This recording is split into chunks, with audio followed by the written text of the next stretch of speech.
This week on the Halo News Recap. A new Halo game has been announced for the Xbox One, and I've only got one thing to say. Holy sh! I give you a recap of this week's bulletin, including details on Spartan Assault and the $500,000 Halo 4 free-for-all tournament. Rain Ambush destroys Pulse Classic at the UMG Chicago event. Hello and welcome to the Halo News Recap. I'm your host, Minolta1034, and we've got a lot of stuff to get through because I've been off the air for a while. Let's start it off with the number one announcement.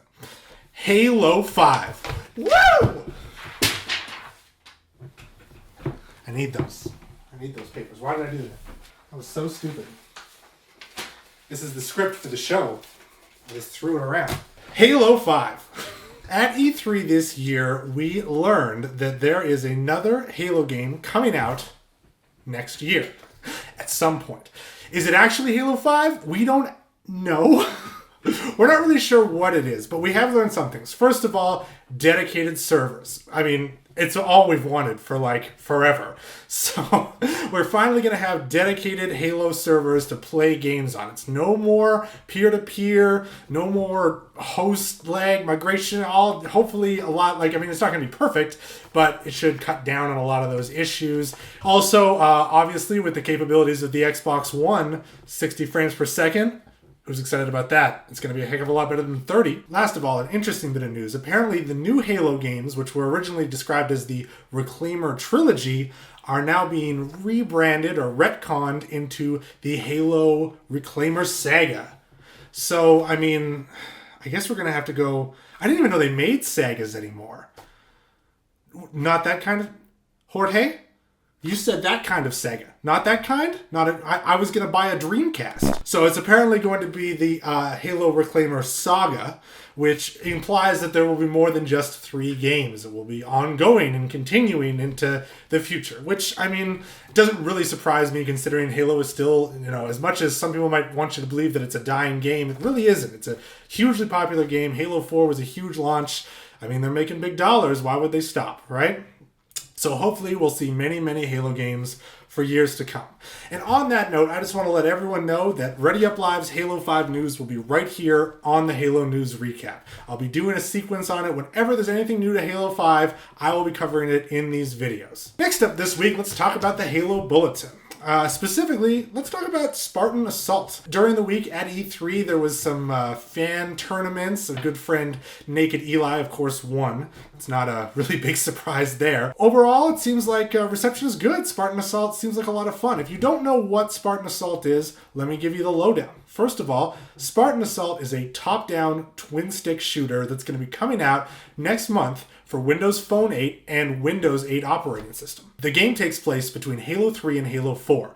The timeline is about 4 years, from 2553 up to 2557. This is the period where Master Chief was lost. We didn't know where he was, and you play as either Palmer or Davis. You stage on the Infinity and you conduct Spartan Op missions against the Covenant. I'm really interested to see the global impact, what Chief's disappearance has done, what people are saying and thinking about him, all that stuff. It should be really interesting to see how that informs this game. I hope that there's a really beefy story that we can kind of sink our teeth into while we're waiting for the next Halo game. Another cool thing about Spartan Assault is in the game you can earn achievements, XP, and emblems that will all show up in your Halo 4 Spartan career.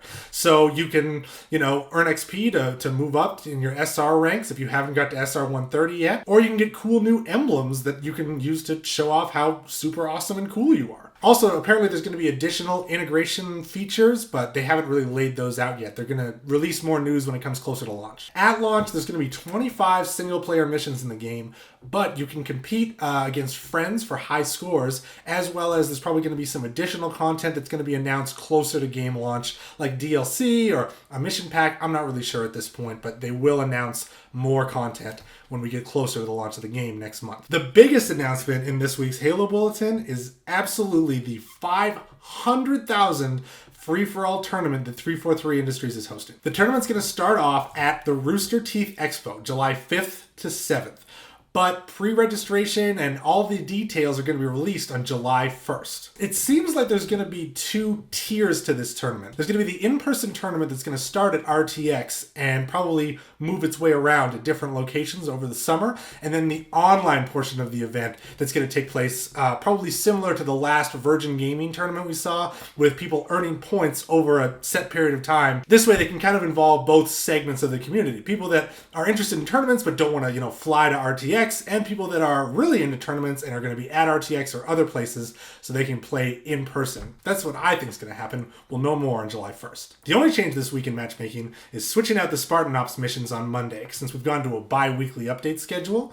So on Monday, you're going to see the new Spartan Ops missions that are going to be available. I'll list them. Chapter 6, Mission 4, Search and Destroy. Chapter 5, Mission 3, Everything Has Gone Wrong. Chapter 4, Mission 5, Harry Call. Chapter 3, Mission 1, The VIP. Chapter 4, Mission 3, Random Transport. Next week, actual matchmaking updates will take place. Bravo said in the bulletin that we're going to see some changes to the Flood playlist, as well as changing Big Team Objective to Big Team Skirmish. So it'll be interesting to see how that plays out. Finally, I wanted to congratulate Rain Ambush. They literally, just as I'm shooting this video, won the UMG Chicago event, took it home, defeated Pulse Classic 6-0. It was just insane. So big congrats to Formal, Pistola, Snipe Down, and Hines. All those guys just won the tournament. They took home $7,500. Congrats to you guys. You played really well. Well, that's it for this week's Halo News Recap. Thanks a lot for watching, guys. I'm Minolta1034, and what? You put it on the mug. Jorge, I told you it wasn't Sega. It's not a Dreamcast. I don't want Jorge. He doesn't know English that well, but I mean, I don't have to pay him anything.